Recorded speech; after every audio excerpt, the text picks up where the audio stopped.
Եվ այսպես ողջունում եմ հարգելի բարեկամներ, կիրճ հաղորդաշարների եթերում ես Արտուր Մանուկյանն եմ եւ հերթական կարկառուն ճանաչված հետարքիր հյուրը մեր եթերում Գոր Գրիգորյան, նույն Եգոր Գլումով, բարև ձեզ։ Բարև ձեզ։ Շատ հաճելի է, շնորհակալություն հրավերելու համար։ Կարկառուն եւ ինչպես ասած ճանաչված հետաքրքիր, ես համոզված եմ, որ մեր հեռուստադիտողները համաձայն են ինձ հետ, ինչևից է։ Եթե կարելի է սկսենք նրանից, ինչու Եգոր Գլումով, ինչպես այդպես ստացվեց։ Դա կեղծանուն է, որը որ պարտադիր պայմաններից մեկն էր, որ մարդը դուրս գար եթեր, ռադիովանի եթերում եւ բոլոր մեր հաղորդավարները ունեն այդպիսի կեղծանուններ, այդպիսի չէ, կեղծանուններ, որովհետեւ ժամանակին ռադիոն դա միայն ռադիո է, դա միայն ձայն էր, եւ մարդիկ ոչ մեկին դեմքով ոչ տենում էին, ոչ էլ ճանաչում էին։ Այդ իսկ պատճառով Գոր Գրիգորյան դարձավ Եգոր Գլումով եւ զուտ իմպրովիզացիա, այսպես ասած։ Ծրագրերի տնօրենն է ես ի սկզբանե, եթերային եւ այդ ժամանակ բոլորին ասում էին, որ պետք է մի քիչ ավելի կոշտ լինել, մի քիչ ավելի ծաղրելով մոտենալ այդ ամեն ինչ որ անում եք եթերում գլումիցը բարկարուսեր է այդ բառը հիշեցինք իսկ հետո Գոր դարձավ Եգոր իսկ հետո նաև հիշեցինք որ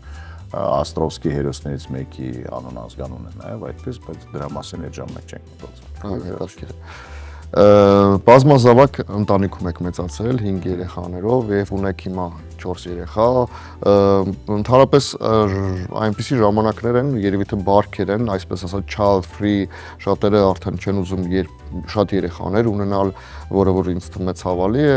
մասնավորապես Ռուսաստանում այդ child free գաղափարը արդեն դարձել է ոնց որ շատ չընդունված, պետությունը դա որպես այդպեսին չի ընդունում եւ այլն։ Հայաստանում չգիտեմ, անկախ ամեն ինչից դա կլինի թե չէ, Եվրոպայում է դա կատարվում։ Մեր հայրենակիցներին, մեր երիտասարդներին ձեր խոսքը կապված այդ շատ երեխան ունենալու հետ կապ մասին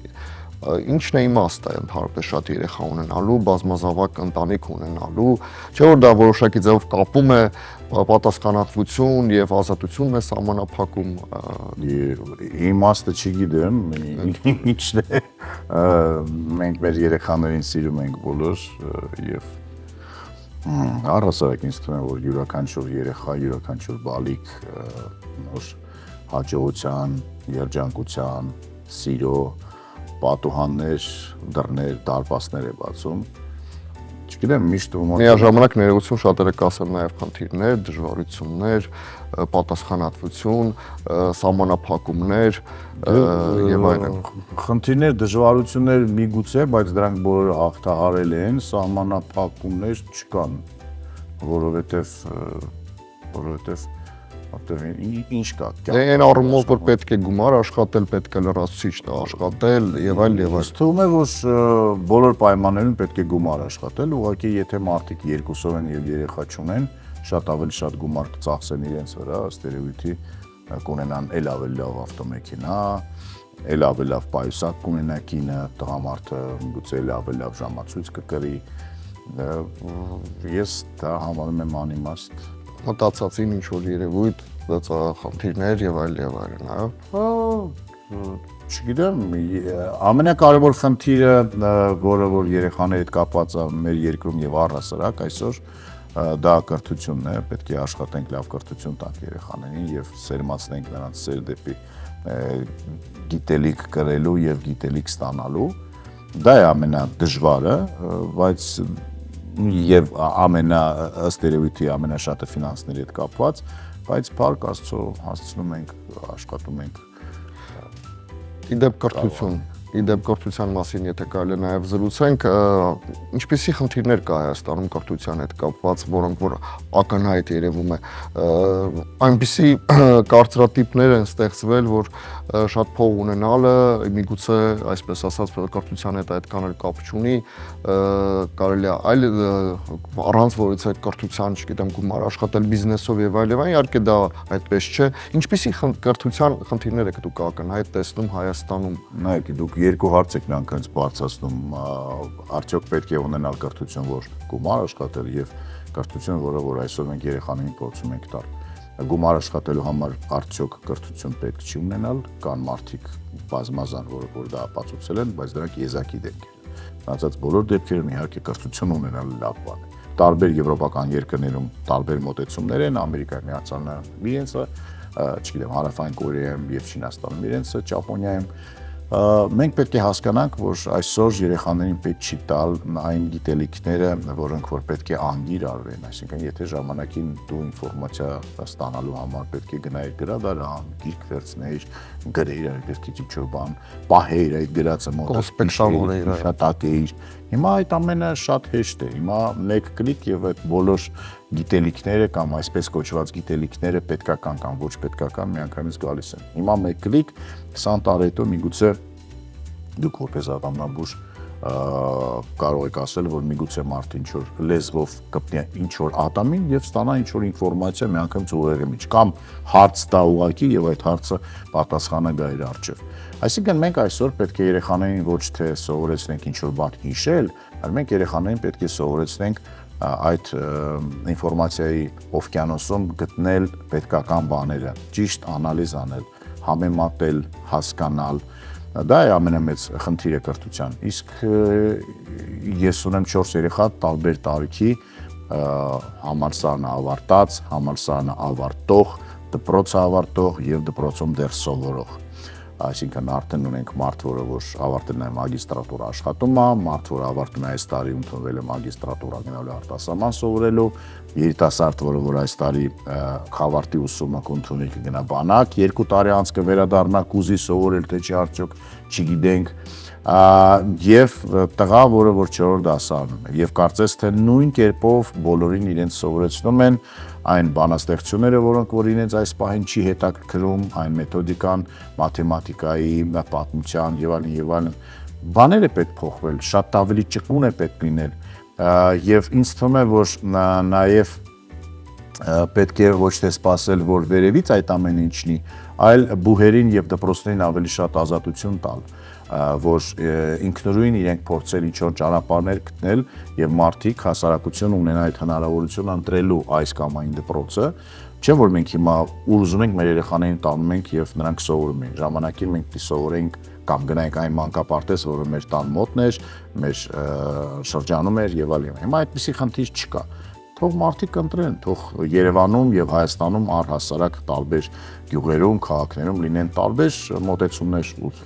ուսուցողական եւ միգուցե 10 տարի անց մենք տեսնենք տարբերությունը։ Իսկ հիմա մենք մինչեւ սպասում ենք, որ վերևից ինչ-որ բան պիտի փոխվի, այդ մինչեւ այնտեղ դառնում է, մինչեւ դա իջնում է, անգամ լավ բան է։ Շատ ժամանակ է անցնում եւ դա մեծ խնդիր է։ Թերև խորհրդային ժամանակաշրջանները մի փոքր պարտորեն ասում էին, որ մեր ժամանակներում կրթությունը ամենաբարձր մակարդակի վրա է, խոսում էին նաեւ այդպես առողջապահության մասին, թերևս համաձայն չեմ ամեն ինչի մասին ենք խոսում, բայց դե խոսքը միայն խոսելով չէ, որ այդ կրթությունը այո, միգուցե շատ ավելի լավ էր, բայց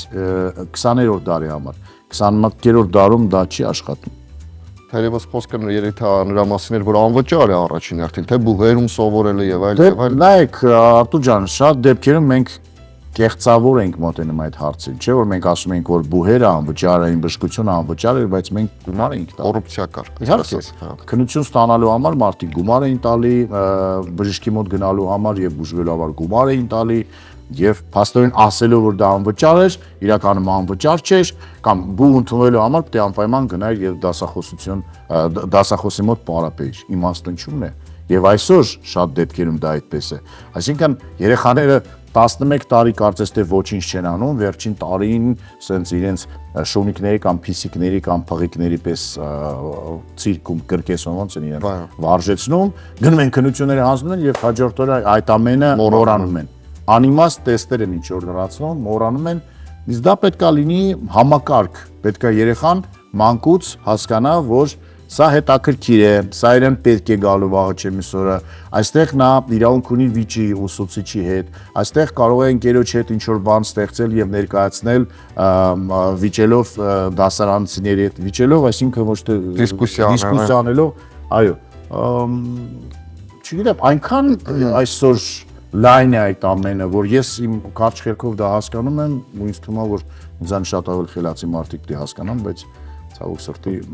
արբան դեռ տեղում դոփում է։ Թերևս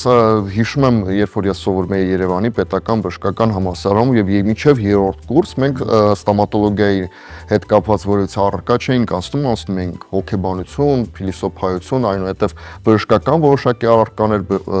բիոխիմիան օրինակ անցնում էինք, որը որ միշտ ինձ մեզ հետաքրքիր էր արդյոք դա ստոմատոլոգիայի հետ ինչ կապ ունի։ Սակայն փորձեմ մի փոքր հակասել, որ ժամանակի ընթացքում պրակտիկ աշխատանքի ժամանակ նոր զգում ես որ պետք է որ այս սա չսովորեցի, սա լավ չսովորեցի, ձեր ասացի նման անգիր արեցի, գնացի քննությունը ստացա, զաչոտը ստացա, բայց ինչքան բաներ են պետք գալիս եւ իհարկե դա շատ կարեւոր է որ համաձայն եմ ձեզ հետ որ պետք է ուսանողը իսկապես գիտակցորեն մոտենա որ սա ինձ պետք է լինելու այլ ոչ թե սա այդպես է պետք ինչևից է կրթության թեման իհարկե բավական երկար է ես նաեւ մեծ սիրով եւ ընդհանրապես մեր ընկերական թիմը դիտում ենք գլումով ձեր պրոյեկտը շատ հետաքրքիր է շատ իսկապես կարկառուն մարդիկ են հրավիրվում ես մասնավորապես Մաքսիմ Շևչենկոյի հարցազրույցը սիրով դիտեցի թերևս համոզված եմ շատերը մեր հայրենակիցները Մաքսիմ Շևչենկոյին ոչ միանշանակ են վերաբերվում հաշվի առնելով մեկ մասով հաշվի առնելով թե ինչպիսի դիրք ունի ինքը հայերի եւ հայկական քաղաքականության հետ կապված թերևս հաշվի առնելով որ դուք միանշանակ բավականին smell-ի այսպես ասած եւ կարելի ասել որևիցե վախեր չունեք ինչ որ կոպիտ կամ այլ դիրքորոշում ունենալու ես չտեսա այդտեղ որոշակի պրետենզիա այսպես ասած եւ դա բավականին համեստ էր դա բավականին եւ Մաքսիմ Շևչենկոն կարծում եմ այս բaragայում բավականին կոմֆորտի մեջ է իրեն զգում արդյոք համամիտ եք իմ հետ որ կարելի է լինել մի փոքր հայկական դիրքը պահելու համար որոշակի դիրքորոշում ունենալու համար եւ հարցս պատահ հասկանալի է իմաստը հարցազրույցի նրանում էր որ ես ուզում եի որ ես առաջին հերթին եւ մեր լսարանը լսեր նաեւ այն կողմը այն կողմին միանգամից ճնշելով կամ ինչ-որ իր դեմ կոնֆլիկտային սիտուացիա ստեղծելով դուք դիփակեիր դիմացինիդ եւ թույլ չտայր որ նա արտահայտվեր կամ թույլ տար արտահայտվեր այնպիսի բան որը դա ինքը կասել միայն ժամանակ երբ որ դու իրեն ինչ-որ տուպիկի մեջ ես այսպես ասած կանգնացրել ինձ համար նախ երբ որ մենք դիմեցինք իրեն հարցազրույցի համար նա շատ զարմացա որտեղ նա ասաց որ վերջին մի տասնյակ կամ ավելի տարիների ընթացքում մի անգամ են փորձել իր այդ հարցազրույց վարել ու այդ հարցազրույցը չի գնացել եթեր, որտեղ ինչ որ բան դուր չի եկել գլխավոր ռեդակտորին, թե չգիտեմ, էական չի։ Ինձ թվում է, որ այս հարցազրույցը եւ առհասարակ բոլոր այն մարդկանց հետ ում հետ ես որ զրուցում եմ լսողից, լսարանից ինտելեկտ է պահանջում եւ կրթություն լայն առումով իմաստով, որովհետև շատ դեպքերում լրությունը կամ պարզապես հարցը, որին դու չես տանում պատասխան, շատ ավելի շատ է խոսում մարդու մասին եւ իրավիճակի մասին, քան երբ որ մարդիկ գոռգոռում են, իրար ջուր են լցնում, սկսում են ասել, որ մենք իրար ատում ենք, դուք սխալ եք, այսինքն այդ անիմաստ էմոցիաները շատ դեպքերում խանգարում են մեզ, թե մեր կյանքում առօրյայում, թե մեր աշխարհի հետ հարաբերվելիս։ Որոշակի դրվագներ հիշում եմ, որ երբ որ ինքը անբնային անկախությամբ ուզում էր ասել, որ որից ազգի նկատմամբ ես չունեմ ոչ դրական կամ եւ այլն, ակնհայտ է, որ դա այդպես չէ իմ կարծիքով եւ իհարկե բարձր ինտելեկտ ունենալու համար հասկանալու համար այդ հարցազրույցը իսկապես բարձր ինտելեկտ է պետք ունենալ, սակայն չգիտես ինչու ես էմոցիոնալ որոշակի եւ իրականում շատ դժվար է, որտեվ ես էլ եմ բավական էմոցիոնալ մարդ, շատ դժվար է զսպել այդ ամենը, բայց դա քո այսպես ասած ընտրած ճանապարհի դժվարություններից մեկն է եւ եթե դու ուզում ես այդ ճանապարհը բավականին երկար լինի, պետք է կարողանաս քո էմոցիաները զսպես։ Շատ դեպքերում դա ինձ թվում է, որ շատ ավելի կարեւոր է եւ զուսպ լինելը շատ ավելի կարեւոր է, քան Միևնույնն է, ինչ ուզում ալինի, ոչ մի հարցազրույցից հետո կամ ընթացքում կամ տասնյակ հարցազրույցներ Շևչենկոյի հետ ունենալով հայկական ժուրնալիստների հետ, նրա գումարները, որ ինքը ստացել է Ադրբեջանից, կամ այդ հարցը, որ ես իրեն տվեցի, այդ գումարները չեն պակասի, կամ եթե ինքը ասեց կամ չասեց այդ հարցի պատասխանը ինչպես, դրանից ոչինչ չի փոխվելու եւ իրականում իր ոչ իրական միգուցե վերաբերմունքը չի փոխվի, որտեղ նա արեստավարժ մարդ է եւ գիտի ինչ ասի, ոնց ասի, ում ասի եւ եթե այդ բոլոր հարցազրույցների իմաստը նաեւ նա է, որ մարդիկ լսելով կամ դիտելով առաջին անգամ օրինակ այդ մարդուն ինձ մոտ, շատ դժվար է պատկերացնել, որ հերոսներին առաջին անգամ բացահայտեն իմ ծրագրում, նայեն եւ լսեն նաեւ այլ հարցազրույցներ այդ մարդկանց հետ եւ փորձել համեմատականներ տանել։ Դա էլ է շատ կարևոր եւ ես առհասարակ մտածում եմ եւ աշխատում եմ բոլոր իմ գործունեության մեջ, որը որ կապված է ռադիոյի, TV-ի հետ, YouTube-ի հետ, աշխատել, որ մարդկանց վերջակետ չդնեմ ես ոչ մի դեպքում, որ մարդիկ հետո ինքնուրույն ինչ որ տնային աշխատանք կատարեն եւ իրենց համար ինչ որ բաներ քաղեն։ Ոչ թե մենք շատ դեպքերում ցավոք սրտի ապրում ենք այնպիսի իրավիճակում, որ մեր տեղը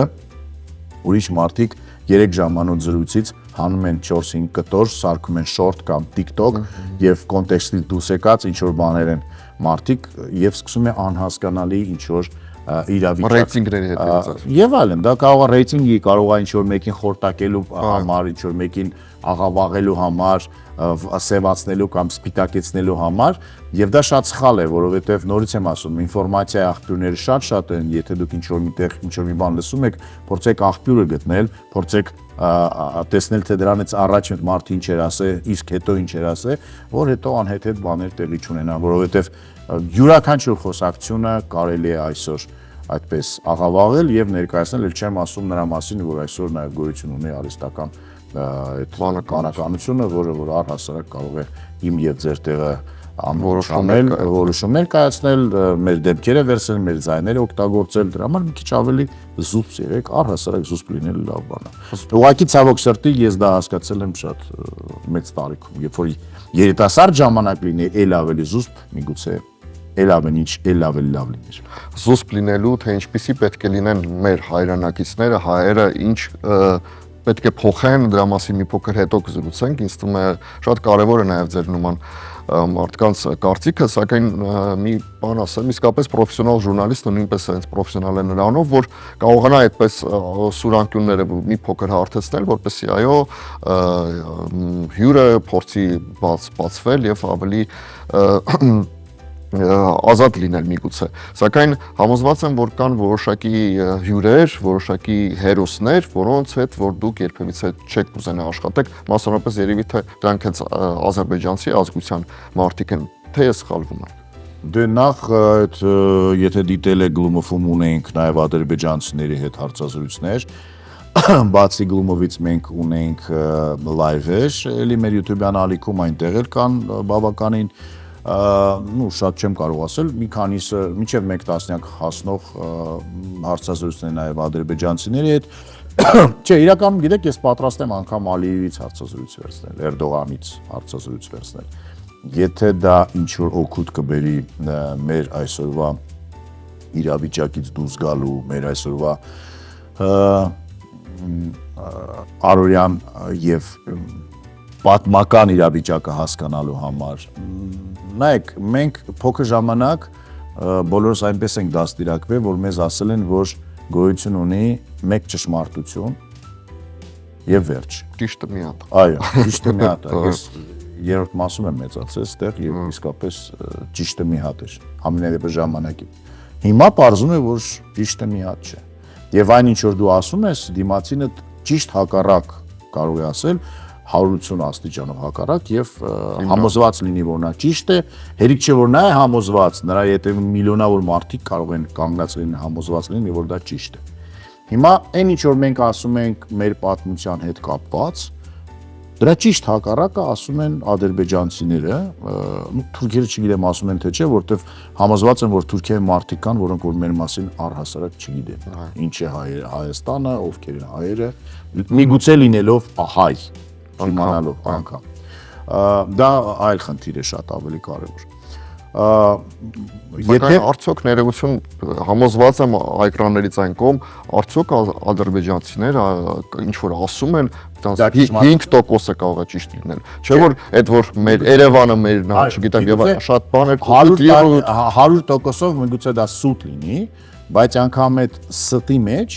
գոյություն ունի ինչ որ ճշմարտության նշույլներ։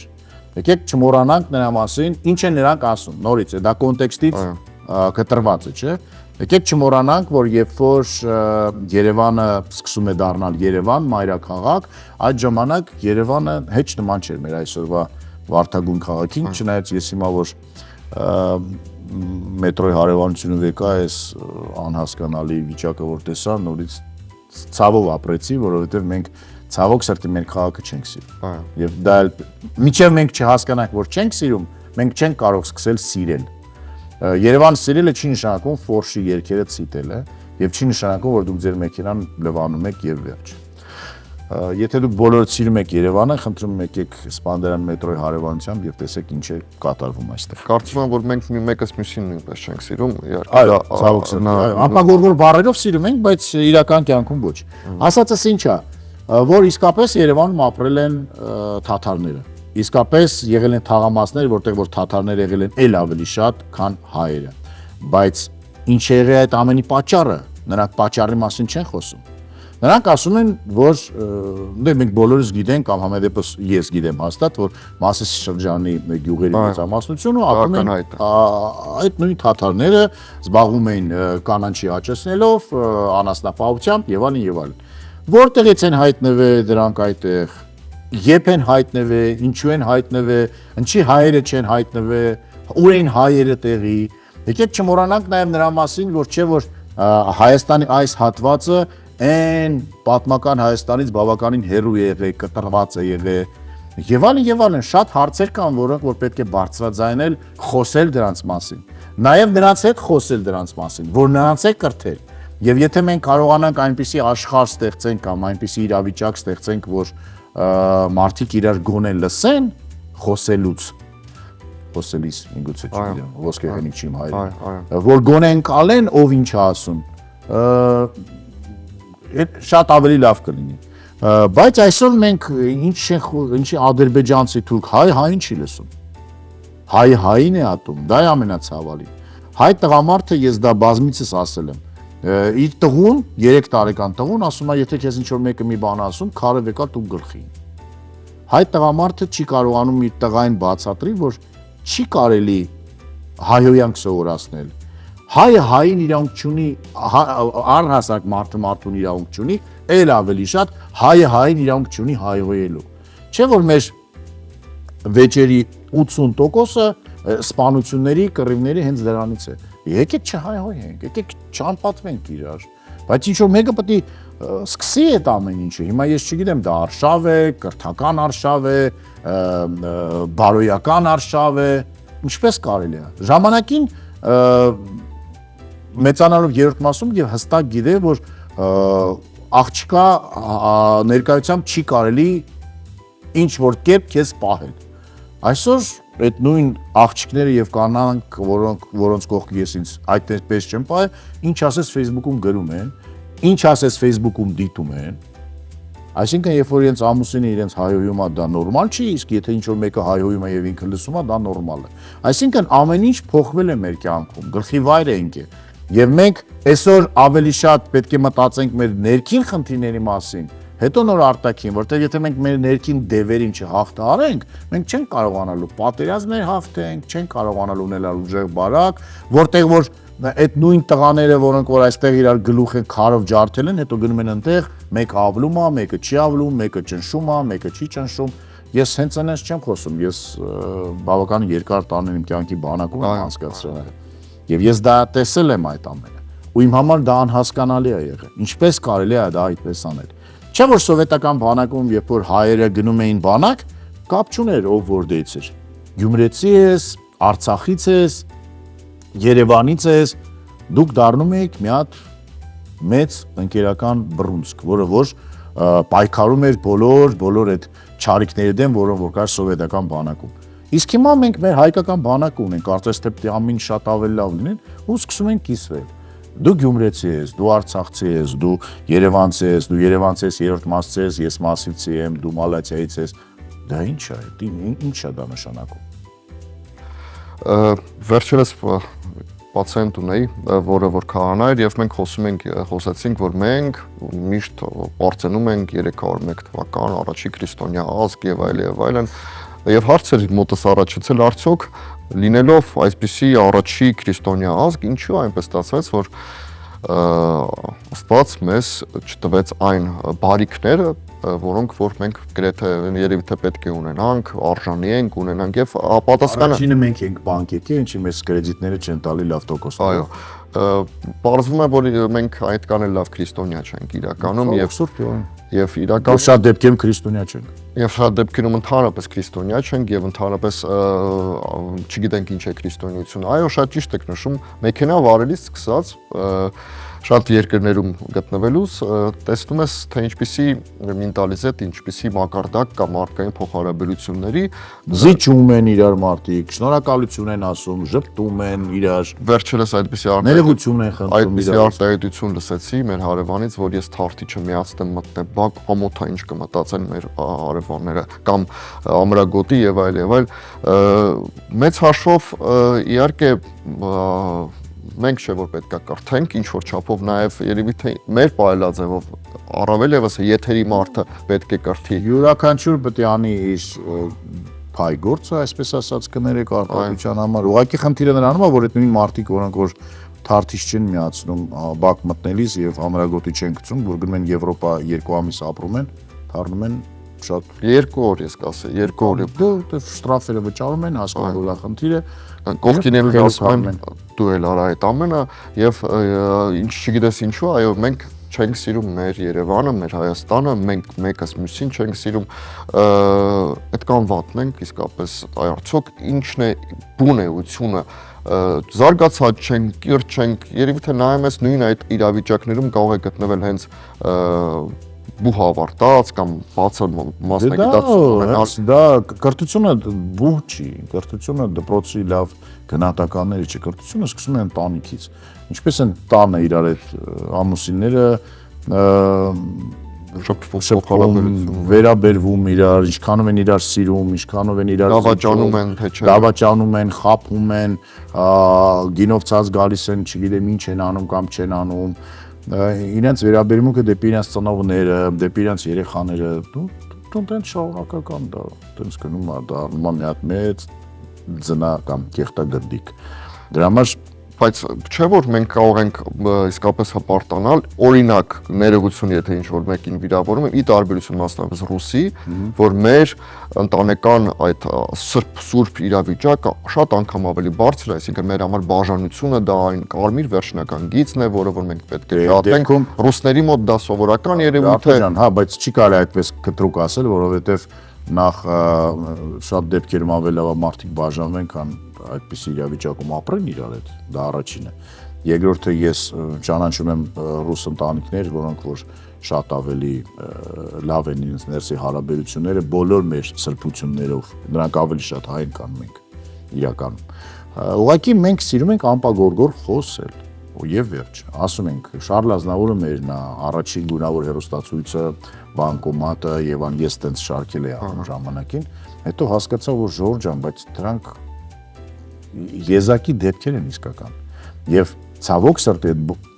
եզակի դեպքերի 90-85%-ը Հայաստանում չի դարձել այդ եզակի դեպք նա դարձել է այլ երկրում եւ դա էլ է մեծ ցուցանիշ հասկանում եք մենք ստեղ իրար օգնելու տեղ իրար խանգարում ենք մինչև հիմա մարդիկ զանգում են ռադիո որ ծանոթով աշխատանքի ընդունենք ինչ որ մարդ պատրաստ են ասում են աշխատավարձ մի տվենք մենք կտանք չհասկանալ որ այդ մարդը ոչինչ չի կարող անել ռադիոյում կամ YouTube-ում կամ հեռուստատեսությամբ ու ես համոզված եմ որ միգուցե դա շատ ավելի ծանր է անդրադառնում մեր հասարակության վրա որ միգուցե այդպիսի բժիշկներ կան այդպիսի ոստիկաններ այդպիսի դատախազներ հասկանում եք որոնք որ այդպես են գործի գնացել ընդունվել եւ այսօր աշխատում են գումար են ստանում այո ժամանակին հիշում եմ Երևանի պետական բժշկական համալսարանը մասնավորապես ստոմատոլոգիա ֆակուլտետը բավականին հենց պրեստիժն է այսպես ասած ֆակուլտետ էր եւ այնպես է ստացվել, որ շատ-շատ էլ այնտեղ սովորելուց բժշկությունից հեռու եւ բժիշկ չեն դառնում, բայց ինչևից է, որպեսի ձեզ շատ այսպես ասած չպահենք մեր տաղավարում, ավարտենք եւ եթե կարելի է 3 գիրք, իհարկե Պոզներից եմ այդ ամենը կամ այլ 3 գիրք, որը որ կուզենաք, որպեսի շեշտեք այդ գրքերի մասին, որը որ դուք կարդացել եք, որոնք որ առաջնահերթ են ձեզ համար։ Եվ եթե խորհուրդ նաև մեր երիտասարդներին, որոնք որ պետք է կարդան։ Նայեք, հայ դառնալու կամ լինելու համար կամ ավելի ճիշտ մարդ դառնալու կամ լինելու համար նարեկացիա պետք է կարդալ անպայման։ Ու նարեկացի դիեզերական լինելը նաև նրանում է, որ անգամ պետք չի գիրքը վեկալել, բացել սկզբից մինչև վերջ կարդալ։ Յուրաքանչյուր էջից կարող ես բացել ամեն օր տարբեր բաներ, անգամ եթե դու նույն բանը կարդաս հասկանալ։ Նարեկացի անպայման դասականներից Բուլգակով կարդացեք, անպայման չի դա լինի Մաստերը Մարգարիտա, դա կարող է լինի Շանսիրտը, եւ այդ ժամանակները նաև այս պահին են եւ ոչ միայն Հայաստանում ցավոք սրտի։